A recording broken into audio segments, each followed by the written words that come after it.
চাঁদে যাচ্ছে ২৭৫টি ভাষার মেমোরি ডেস্ক। পৃথিবীতে যাপিত জীবনের স্মৃতি সংরক্ষণের একটা তাগিদ দেখা যায় মানুষের মধ্যে। স্মৃতি সংরক্ষণের ক্ষেত্রে টাইম ক্যাপসুল নির্মাণের একটা ব্যাপার রয়েছে। সেই বিষয়টি এবার আরো বড় পরিসরে করার পরিকল্পনা।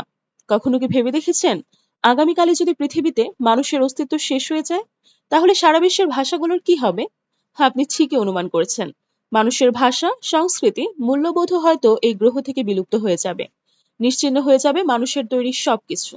তাই মানবজাতির ভাষা ও সংস্কৃতি যাদের সংরক্ষণ করার পরিকল্পনা করা হচ্ছে।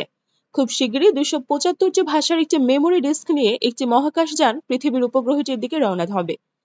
প্রেস.কম এর এক প্রতিবেদনে বলা হয়েছে, আইস্পেস নামে একটি জাপানি চন্দ্র অনুসন্ধান সংস্থা বিষয়টি নিয়ে কাজ শুরু করেছে।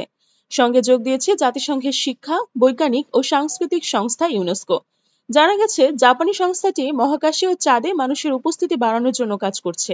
ইউনেস্কোর সহায়তায় সংস্থাটি ২৭৫টি ভাষা এবং পৃথিবীতে উপস্থিত অন্যান্য সাংস্কৃতিক নিদর্শনগুলোকে সংরক্ষণের লক্ষ্যে চন্দ্রপৃষ্ঠে অভিযানের পরিকল্পনা করছে বেসরকারি প্রতিষ্ঠানটি।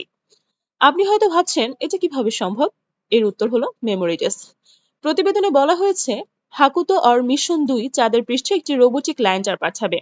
এই ল্যান্ডারে করেই চাঁদে পাঠানো হবে মেমোরি ডেস্কটি।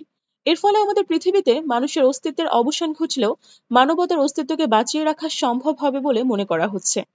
আইপিএস তাদের ওয়েবসাইটে একটি বিবৃতি জারি করে বলেছে, ইউনেস্কো মানব সংস্কৃতির প্রতিনিধিত্ব করা ভাষাগত বৈচিত্র্য সংরক্ষণে প্রতিশ্রুতিবদ্ধ।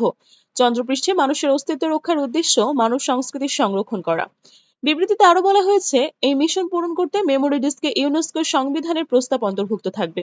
এই সংবিধান বিশ্ব ঐক্য, ভাষাগত বৈচিত্র্য এবং সংস্কৃতির সংরক্ষণের গুরুত্ব প্রকাশ করে। চলতি বছরই হাকুতো আর মিশন ২ পরিচালিত হবে বলে আশা করা যাচ্ছে।